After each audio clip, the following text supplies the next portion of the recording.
Friends, good afternoon. स्वागत है आपका सरकारी रिजल्ट्स जॉब.com में। फ्रेंड्स, ईवीएस की क्लास में जो आपके सी-टेट की तैयारी के लिए चल रही है, इसमें हम जो है कि मकानों के बारे में, राज्यों के, जो भारत के जो राज्य हैं जो आपके एनसीईआरटी में दिए हुए हैं, कुछ प्रमुख राज्य हैं, उनके बारे में हम आपको बता रहे थे। तो लद्दाख का हमने देखा कि लद्दाख में कैसे वहाँ का रहन सहन, किस तरीके से वहाँ पे लोगों का जीना है, वहाँ के घरों को क्या कहा जाता है, वो सारी चीज़ें हमने जो है कि प्रीवियस वीडियो में देखी है। अगर आपने वहाँ ये क्लासेस नहीं ली हो तो आप वहाँ से क्लासेस लीजिए, क्योंकि आपके एग्जाम के लिए बहुत ही ज़्यादा महत्वपूर्ण है। आज हम देखेंगे कश्मीर के बारे में, श्रीनगर के बारे में। श्रीनगर बहुत ही ज़्यादा आपके एग्जाम में श्रीनगर से भी क्वेश्चन बनते हैं। तो श्रीनगर के बारे में क्या देखेंगे, यहाँ पे घर किस तरीके से बने होते हैं, यहाँ के घरों की डिज़ाइन क्या होती हैं, उनके कुछ विशेष नाम भी होते हैं, जो घरों के छत की डिजाइन होती है। यहाँ पे खास तौर से जो है घर की खिड़कियों और छतों पे जो रूफ होता है, छत होता है, उसको एक विशेष तरीके से बनाया जाता है। प्लस यहाँ पे नाव की विशेषता है, जैसे कि यहाँ पे डोंगा नाव है। तो इस एग्जाम में आपके जो है कि इसकी लंबाई पूछी जाती है, नाव की लंबाई पूछी जाती है। यहाँ पे जो घरों में सुंदर खिड़कियाँ बनी होती हैं, उनको किस नाम से जाना जाता है, ये पूछा जाता है। जो घरों की छत होती है, उस पर जो सुंदर डिजाइन बनी होती है, उसको क्या कहते हैं, ये सारी चीज़ें आपके एग्जाम में पूछी होती हैं। तो आइए सारे एक एक पॉइंट करके देखते हैं, जो कि आपके एग्जाम ऑब्वियस से बहुत ज़्यादा इंपॉर्टेंट है। तो सबसे पहले ये है कि श्रीनगर में कुछ घर पहाड़ों पर होते हैं, कुछ पानी में होते हैं। पानी में किस तरीके से, यानी कि बोट पे बने होते हैं, नाव पे घर बने होते हैं। तो कुछ पहाड़ों पे होते हैं, कुछ जो है कि नाव पानी में होते हैं, और कुछ पर्वतों पे होते हैं। पहाड़ और पर्वत दोनों अलग अलग है। तो कुछ पहाड़ों पे होते हैं, कुछ पर्वतों, ऊंचे पर्वतों पे होते हैं, और कुछ पानी में होते हैं घर। और जो है कि ये किस चीज़ के बने होते हैं, और कुछ पत्थरों में भी होते हैं। कुछ पत्थर जो होते हैं उनमें भी घर बने होते हैं, और इन पर लकड़ी के सुंदर डिजाइन बने होते हैं। किसके सुंदर डिजाइन बने होते हैं, तो लकड़ी की, इन पे सुंदर लकड़ी की वहाँ पे बहुत ही कसीदा कढ़ाई होती है, तो लकड़ी के सुंदर डिजाइन बने होते हैं। तो अगर पूछता है कि श्रीनगर में मकान निम्न में से किन किन जगहों पे पाए जाते हैं, तो ऑप्शन में रहेगा आपके, तो क्या क्या है, पहाड़ों पर, कुछ पानी में, और कुछ ऊंचे पर्वतों पर, और कुछ पत्थरों में होते हैं। और इन पर किस चीज़ की डिजाइन बनी होती है, तो इन पर लकड़ी के सुंदर डिजाइन बने होते हैं। तो आप ये चीज़ याद रखेंगे एग्जाम ऑब्व्यू से। नेक्स्ट इसमें है कि हाउस बोट जो है, उसकी लंबाई आपके एनसीईआरटी में दिया हुआ भी है, और सी-टेट में कई बार पूछा भी गया है। तो हाउस बोट की लंबाई पूछती है तो 80 फीट है, लगभग 80 फीट तक होती है। किसकी, हाउस बोट की जो लंबाई है, तो 80 फीट तक लंबी हो सकती है। बहुत लंबी लंबी नावें होती हैं, और 8 से 9 मीटर तक उसकी चौड़ाई होती है। चौड़ाई अगर पूछता है तो 8 से 9 मीटर तक हो सकती है, जबकि उसकी लंबाई जो है 80 फीट तक हो सकती है। यानी कि आप सोच सकते हैं कि कितनी बड़ी वो नाव होती है, और उसमें बिल्कुल जो है कि सामान्य जैसे कि ज़मीन पर बने होते हैं उस तरीके से रूम बने होते हैं, किचन होता है, हर एक फैसिलिटी बनी होती है, बहुत ही खूबसूरत होता है। अब जो है कि डोंगा नाव के बारे में बहुत ज़्यादा आपके एग्जाम में पूछा जाता है। तो डोंगा नाव पहले तो ये पूछता है कि किस झील में है, और ये झील किस नदी से निकलती है। तो ये सारे पॉइंट इंपॉर्टेंट है। तो देखिए, डोंगा नाव किस नदी में, तो झेलम नदी में। और देखिए, डोंगा नाव है तो ये किस में है, किस झील में चलती है, तो डल झील में। और ये डल झील किससे निकलती है, तो झेलम नदी से। तो आप ये याद रखेंगे कि झेलम नदी में, डल झील में मिलती है। इसके अंदर कई कमरे रहते हैं, बहुत ही बड़ी नाव होती है। तो डोंगा नाव जो है कि कहाँ, जो है कि झेलम नदी में, डल झील में मिलती है, और इसके अंदर कई कमरे बने रहते हैं। ये अंदर से बिल्कुल पता ही नहीं चलता है कि ये कोई नाव है, अंदर से बिल्कुल घर की तरह दिखाई देता है, एक घर की तरह लगती है। और इन पे लकड़ियों की सुंदर डिजाइन बनी होती है। आपको जैसे पता है कि वहाँ पे जो भी घर बनाए जाते हैं उसमें लकड़ियों की जो है कि कसीदा की जाती है। इनके छत पे डिजाइन बने होते हैं। हमने आपको बताया था कि इनके छत के डिजाइन को एक विशेष नाम दिया जाता है, तो इसमें बहुत ज़्यादा पूछा जाता है। तो जो नाव पे घर बने होते हैं उन पे लकड़ियों की सुंदर जो है कि कलाकारी की गई होती है, सुंदर डिजाइन बनी होती है। और ये छतें जो होती हैं सुंदर डिजाइन करके बनाई जाती हैं। जैसा कि आपको पता है कि यहाँ पे लकड़ियों की सुंदर कलाकारी होती है, कसीदा होता है लकड़ियों का। तो लकड़ियों से तो इनकी सजावट होती है, प्लस जो इनका छत होता है इसको एक विशेष नाम दिया जाता है, इसे खत्म बंद कहते हैं। बंद मतलब किसी डिब्बे का भी ऊपर से बंद ढक्कन होता है, तो उसी तरीके से जो छत होता है उसको खत्म बंद कहा जाता है। तो ये आप नाम याद रखेंगे, क्योंकि यहाँ पे खिड़कियों का भी एक विशेष नाम दिया जाता है जिसे डैब कहा जाता है। और जो है कि छतों को, जो पानी में नाव होते हैं उनमें जो घर बने होते हैं, उनके छत को क्या कहा जाता है, खत्म बंद कहा जाता है। तो यहाँ पे थोड़ा कंफ्यूजन होता है, खत्म बंद भी ऑप्शन में होता है, तो कहीं कहीं खिड़कियों की जगह आप खत्म बंद लगा देते हैं। लेकिन आप इससे याद रखिएगा कि जिससे किसी भी डिब्बे को या किसी भी चीज को ऊपर से बंद करते हैं, उसी तरीके से छत भी है, एक रूम को बंद करती है तो उसे खत्म बंद कहा जाता है। क्या कहा जाता है उसको, जो इसके छत पर डिजाइन बनी होती है उसे खत्म बंद कहते हैं। ये इम्पॉर्टेंट है। अब है कि कश्मीर गांव की बात करते हैं। यहाँ पे तो श्रीनगर की बात हो गई, अब कश्मीर में गांव की बात करते हैं। तो कश्मीर के गांव में घर पत्थर के बने होते हैं। किसके बने होते हैं, पत्थर के बने होते हैं, और ढलान वाली छतें होती हैं। किस तरीके की छतें होती हैं, तो ढलान वाली छतें होती हैं और घर पत्थर के बने होते हैं। कुछ पुराने घरों में विशेष प्रकार की खिड़कियां होती हैं जो दीवारों पर निकली होती हैं, इन्हें डैब कहा जाता है। इन्हें डैब कहा जाता है। कभी कभी देता है कि डैब निम्न में से किसको कहा जाता है, तो ये जो घर में जो खिड़कियां निकली होती हैं उन पे एक सुंदर डिजाइन बना होता है जिसे हम डैब कहते हैं। तो आप ये याद रखेंगे। और ये जो डिजाइनें होती हैं अक्सर कहाँ देखने को मिलती है, कश्मीर में। जबकि जो डोंगा नदी, जो डोंगा नाव चलता है वो कहाँ चलता है, श्रीनगर में जो है कि झेलम नदी के डल झील में चलता है। और उसे क्या कहते हैं, वहाँ पे जो घर की जो छतें होती हैं, जो नाव में जो घर लकड़ी के बने होते हैं उनकी जो छतें होती हैं उसे खत्म बंद कहा जाता है। ठीक है, तो ये चीज़ आप याद रखें कि घरों पर दीवारें जो है कि एक विशेष प्रकार की खिड़की होती है जो दीवारों पर निकली होती है, इसे डैब कहा जाता है। इनमें सुंदर डिजाइन बना होता है। ये इसकी जो है कि वहाँ पे बहुत ही खूबसूरत डिजाइन इन पे किया गया होता है खिड़कियों पे। अब शिकारा नाव के बारे में बहुत ज़्यादा आपके एग्जाम में आता है कि शिकारा नाव कहाँ चलता है, निम्न में से कहाँ चलता है। कश्मीर में आ जाता है, फिर केरल में आ जाता है। तो देखिए केरल में भी नाव चलती है, तो उसका नाम शिकारा है, शिकारा है। तो आप प्रोनाउंसिएशन पे ध्यान देंगे कि जो केरल में चलता है उसका भी आगे बताएंगे। तो वहाँ पे शिकारा चलता है, जबकि कश्मीर में शिकारा चलता है। तो इन दोनों में थोड़ा सा डिफरेंस है, प्रोनाउंसिएशन का, लिखने में भी डिफरेंस है। लेकिन कभी कभी जो है कि हम फास्टली पढ़ते हैं तो एक जैसा लगने लगता है, तो आप यहाँ पे ध्यान देंगे, कन्फ्यूजन हो जाता है। तो शिकारा नाव देता है कि कहाँ चलता है, निम्न में से किस राज्य में। तो ये आप याद रखिए, कश्मीर में चलता है। शिकारा नाव पर्यटकों को आकर्षित करती है। यहाँ पे पर्यटक बहुत ही ज़्यादा इस नाव का लुत्फ उठाने आते हैं। कश्मीर में सरसों के तेल में मछली बनाई जाती है। ये आपको वहाँ के पकवान के बारे में है कि वहाँ पे राजमा चावल वहाँ का प्रसिद्ध है, प्लस वहाँ पे मछली जो है सरसों के तेल में बनाया जाता है। तो क्यों स्पेशली सरसों के तेल में मछली की बात यहाँ पे की जा रही है। तो देखिए जो है कि निम्न में से राज्यों का जब देता है आपको मिलान करने के लिए आपके एग्जाम में, तो देता है कि नारियल के तेल में मछली बनाई जाती है, सरसों के तेल में मछली बनाई। तो नारियल के तेल में जो मछली बनाई जाती है वो गोवा में बनाया जाता है, जबकि जो है सरसों के तेल में मछली कश्मीर में बनाया जाता है। तो दोनों जगह मछली मछली होता है। तो आप यहाँ पे ये ध्यान रखेंगे, इजी भी है कि गोवा में सबसे ज़्यादा क्या नारियल पाए जाते हैं। तो गोवा में नारियल के तेल में मछली बनती है, जबकि कश्मीर में जो है कि सरसों के तेल में मछली बनती है।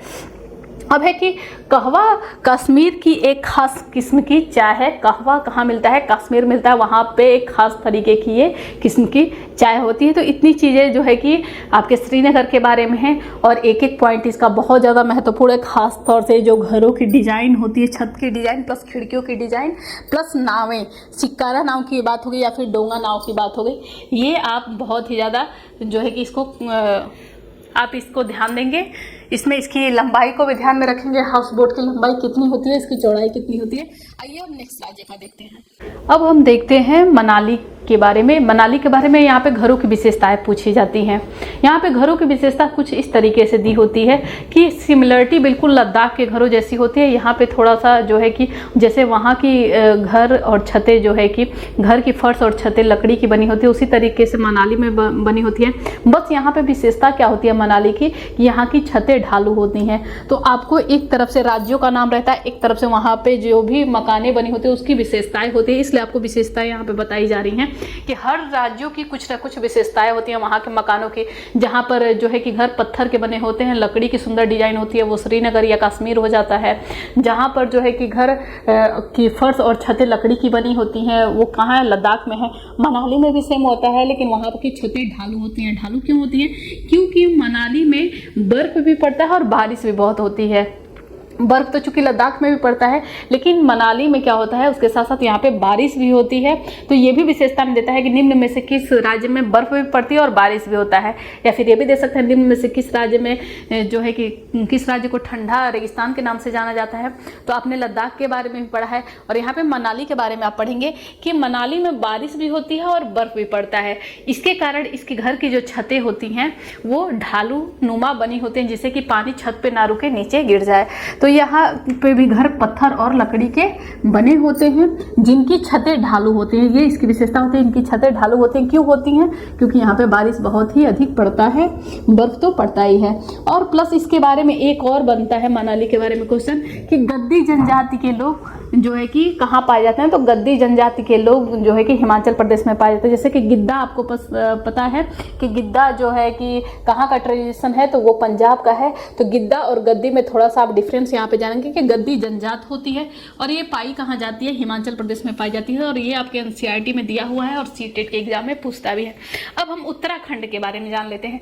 उत्तराखंड के बारे में बस यहाँ पे फूलों की जो विशेषताएं होती है, यहाँ पे जो फूलों की खूबसूरती है, एक जो है कि प्राकृतिक वादियों में जो है कि कुदरत की सुंदरता है, उस चीज को बताया गया है कि यहाँ इसको उत्तराखंड को जो है कि फूलों की घाटी ही कहा जाता है। यहाँ पे हर जगह जो है कि फूल ही फूल दिखते हैं, विशेष घाटियों में, हर जगह नहीं, एक विशेष घाटियों में। तो फूलों की घाटी, वो विशेष जो स्थान है, उसको क्या कहा जाता है? चमोली कहा जाता है। चमोली नामक स्थान है, वो घाटी है जहाँ पर फूल ही फूल दिखते हैं। कहीं पर झाड़ियों पे खिलते हुए, आपके एनसीईआरटी में इसको इस तरीके से खूबसूरत लाइन में पिरोया गया है कि कहीं आपको झाड़ियों से झांकते हुए कहीं लाल फूल दिखते हैं, तो कहीं पत्थरों के बीच से निकलते हुए सफेद फूल भी दिखाई देते हैं। कहने का तात्पर्य यह है कि यहाँ पे रंग बिरंगे हर एक प्रकार के रंग के फूल दिखाई देते हैं, और यही इसकी सुंदरता है। इसी सुंदरता को देखने पर्यटक यहाँ पे जाते हैं। तो फूलों की घाटी पूछे या फिर जो है कि मतलब चमोली तो नाम नहीं दिया हुआ है, लेकिन वो पार्टिकुलर जगह जो है चमोली, आपके एनसीईआरटी में चमोली का जिक्र नहीं है, लेकिन कहा गया है कि फूलों की घाटी जो है कि यह जो है दिया है कि उत्तराखंड में पहाड़ों के बीच एक ऐसा जगह है जहाँ फूल ही फूल है, इसे फूलों की घाटी कहा जाता है। तो फूलों की घाटी किसको कहते हैं? ऐसा भी एग्जाम में आता है। तो फूलों की घाटी चमोली को कहा जाता है। वो जगह जो है पर्टिकुलर, उसका नाम क्या है? चमोली है। कहीं झाड़ियों में लगे लाल फूल नजर आते हैं, तो कहीं पत्थरों के बीच झांकते हुए सफेद फूल नजर आते हैं। उत्तराखंड के बारे में बस फूलों का जिक्र है आपके। अगर पर्टिकुलर नाम पूछता है तो आप चमोली बताएंगे, इसको फूलों की घाटी भी कहा जाता है। तो अगर ऐसी विशेषता देता है कि निम्न में से किस राज्य में विशेष घाटियों में फूल ही फूल पाए जाते हैं या फिर वहाँ पे फूलों की घाटी है, तो वो उत्तराखंड है। आइए हम नेक्स्ट देखते हैं इसमें। अब हम बिहार राज्य के बारे में देखेंगे, क्योंकि यहाँ की मधुबनी जो पेंटिंग है, मधुबनी जो चित्रकारी है, जिसको जीआई टैग भी मिला हुआ है, उसके बारे में जो है कि आपके एनसीईआरटी में भी दिया हुआ है। सीटेट क्या, हर एक एग्जाम में मधुबनी के बारे में बहुत ही डिटेल में पूछा जाता है। तो मधुबनी के बारे में देखते हैं हम कि बिहार में एक मधुबनी जिला है जो कि जो है अपनी चित्रकारी के लिए प्रसिद्ध है। तो बिहार में एक मधुबनी जिला है। यहाँ त्योहारों और खुशियों में घर की दीवारों पर या फिर आंगन में जो है कि एक विशेष प्रकार का जो है चित्र बनाया जाता है। तो दीवारों पर जो है कि शादी ब्याह के समय में उसको कोहबर भी बोलते हैं, कभी कभी नाम भी पूछता है, लेकिन आपके एनसीईआरटी में जो है कि इतना डिटेल नहीं दिया हुआ है, लेकिन आप एक तरीके से जान लेंगे कि शादी ब्याह के समय में जो है कि कोहबर बनाया जाता है। दीवारों पर एक विशेष प्रकार की चित्रकारी की जाती है। हमारी खुशियों को दर्शाता है कि घर में खुशी का माहौल है, या फिर घर के बाहर जो दरवाजे होते हैं उस पर विशेष प्रकार के चित्र बनाए जाते हैं, या फिर जो है कि कथा हो, पूजन हो, इस तरीके का कोई भी खुशी का त्यौहार हो तो आंगन में भी जो है कि रंगोली के जैसा, रंगोली नहीं होता, वो रंगोली के जैसा एक, जिसको चौका पूरना कहलाता है, हम बिहारी लैंग्वेज में उसको बोलते हैं कि चौका पूरना, कि मतलब चौका बना देना, इस तरीके से उसका नाम दिया जाता है। तो वो एक विशेष प्रकार का जो है कि कथा या पूजन में उस चीज़ को बनाया जाता है घर के आंगन में।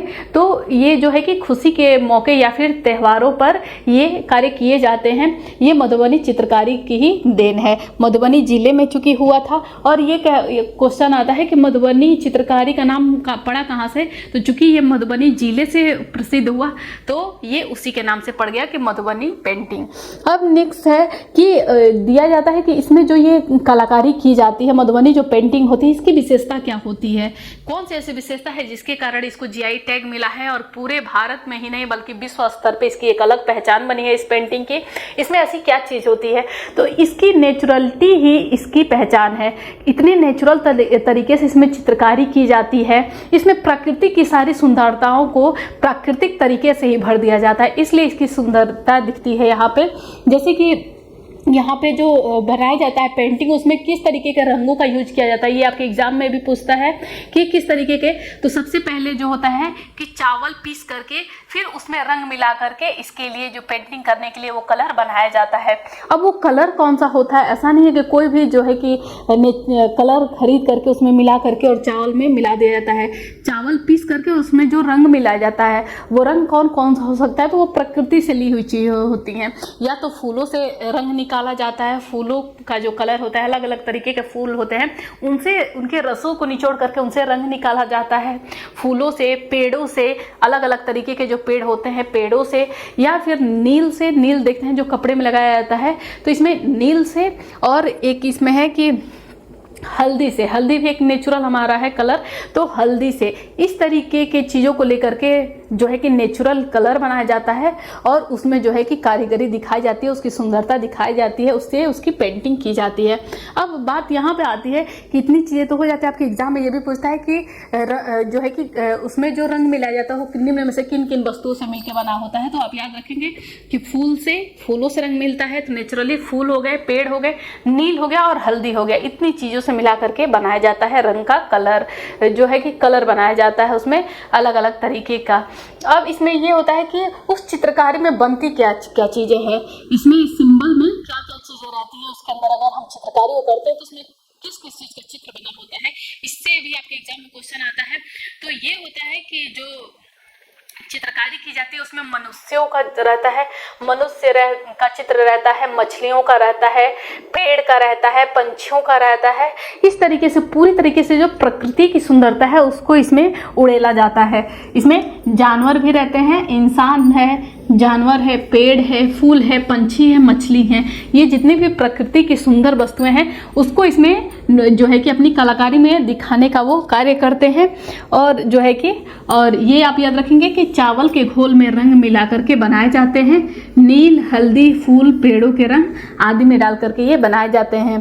प्लस इसमें एक पॉइंट और आप याद रखेंगे कि देता है कि ये जो है कि घरों की दीवारों में जो चित्र बनाए जाते हैं तो निम्न में से वो किन घरों में होते हैं।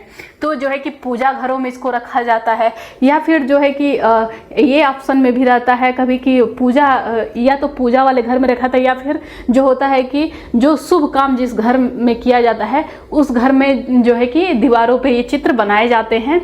ठीक है, उसको कोहबर भी नाम दिया जाता है, ये भी आप याद रखेंगे। तो इतनी सारी चीज़ें बिहार में जो है कि कुल मिला जुला करके फोकस कहाँ है, विश्व पटल पे ये उभरा है अपनी चित्रकारी को लेकर के, जो कि मधुबनी पेंटिंग है, इसको लेकर के। तो आप इसको जरूर से देखेंगे। आइए नेक्स्ट देखते हैं। अब हम उत्तर प्रदेश राज्य के बारे में देखते हैं। तो उत्तर प्रदेश में जो कन्नौज है, कन्नौज जिला, ये किसके लिए प्रसिद्ध है, ये इत्र के लिए बहुत ही ज़्यादा प्रसिद्ध है उत्तर प्रदेश का कन्नौज जिला। यहाँ पर जो फूल होते हैं, यहाँ के फूलों से बस सुगंधित वस्तुएं बनाई जाती हैं, जैसे कि इत्र हो गया, गुलाब जल हो गया, या फिर केवड़ा जल हो गया। ये यहाँ पे कन्नौज में बनाया जाता है, इसलिए बहुत ही ज़्यादा यहाँ का ये प्रसिद्ध है। अब है कि उत्तर प्रदेश के डिश के बारे में देता है। तो उत्तर प्रदेश के डिश के बारे में यानी कि भोजन के बारे में देता है कि यहाँ पर कचनार के फूलों की सब्जी बहुत ही अधिक बनाई जाती है। ये आपके एग्जाम में बहुत बार पूछा गया है। और थर्ड पॉइंट ये एग्जाम में पूछा था उत्तर प्रदेश के नृत्य के बारे में। तो कथक यहाँ का नृत्य है। ये 3 पॉइंट बस उत्तर प्रदेश के बारे में आप याद रखेंगे कि कन्नौज जो है कि इत्र के लिए जाना जाता है, या फिर सुगंधित जो भी चीज़ें होती हैं उनके लिए इत्र हो, या फिर गुलाब जल हो, या फिर केवड़ा जल हो, उसके लिए कन्नौज, उत्तर प्रदेश का कन्नौज बहुत ही ज़्यादा प्रसिद्ध है। प्लस यहाँ पर जो है कि कचनार के फूलों की सब्जी बनती है। थर्ड जो है यहाँ के नृत्य जो है कि कथक है। अब नेक्स्ट राज्य असम के बारे में देख लेते हैं। तो असम में जो है कि यहाँ के घरों के बारे में बहुत बार आपके एग्जाम में पूछा गया, घरों की विशेषताएं होती हैं। और अब जो क्वेश्चन बनते हैं मल्टीपल बनते हैं, यानी कि एक साइड में राज्यों का देता है। पहले ऐसा होता था कि एक एक क्वेश्चन इनसे बनते थे कि इस राज्य में इस तरीके का पाया जाता है या नहीं पाया जाता है, इस तरीके से क्वेश्चन होते थे। लेकिन अब क्वेश्चन आपके स्टैंडर्ड बन रहे हैं, जैसे कि एक साइड राज्यों का दे देता है, एक साइड घरों का विशेषता दे देता है, और उनमें से कम अगर 4 देता है तो कम से कम 3 तो आपको पता ही होने चाहिए। इतना टफ भी नहीं है कि आप याद नहीं रख पाएंगे, बहुत ही ईजी है। तो इसमें है कि असम में जहाँ भी घरों की बनावट में जहाँ भी आप बांस के खंभों का प्रयोग देखेंगे या फिर बांस और लकड़ियों का प्रयोग देखेंगे, आप समझ जाएंगे कि ये असम में ही होता है। और असम में चूंकि भारी वर्षा के कारण यहाँ पर घर जो है वो हमेशा 10 से 12 फीट की ऊंचाई पे बनाया जाता है, यानी कि बांस के नीचे पिलर दे दिए जाते हैं, बांस की लकड़ियाँ ऊपर तक तैयार की जाती हैं, उसके ऊपर जो है कि घर बनाया जाता है ताकि बार बार पानी लगने की वजह से उनको रहने में दिक्कत ना हो। तो असम में घर जमीन से 10 या 12 फीट ऊपर होते हैं, क्योंकि यहाँ बारिश भारी मात्रा में होती है। इसका रीजन यही होता है क्यों उतने ऊंचाई पे होते हैं, 10 से 12 फीट ऊंचाई पे, क्योंकि यहाँ भारी वर्षा हमेशा होती रहती है। ये घरें किस तरीके से बनाई जाती है, तो ये घर जो है बांस से बनाई जाती है, ठीक है, और अंदर भी जो है कि लकड़ियों का ही प्रयोग किया जाता है। ये बांस और लकड़ियों का ही प्रयोग करके घर बनाया जाता है। असम में बांस तथा रस्सी के पुल भी बनाए थे। यहाँ पे बांसों का सर्वाधिक यूज होता है, इसीलिए इसे गरीबों का टिम्बर भी कहा जाता है। गरीबों का टिम्बर पूछता है निम्न में से किसको कहा जाता है, तो बांस को कहा जाता है। और किस राज्य के लिए, तो असम के लिए। और यहाँ पे पुल कैसे बनाए जाते हैं, बांस तथा रस्सी के पुल भी बनाए जाते हैं, ठीक है।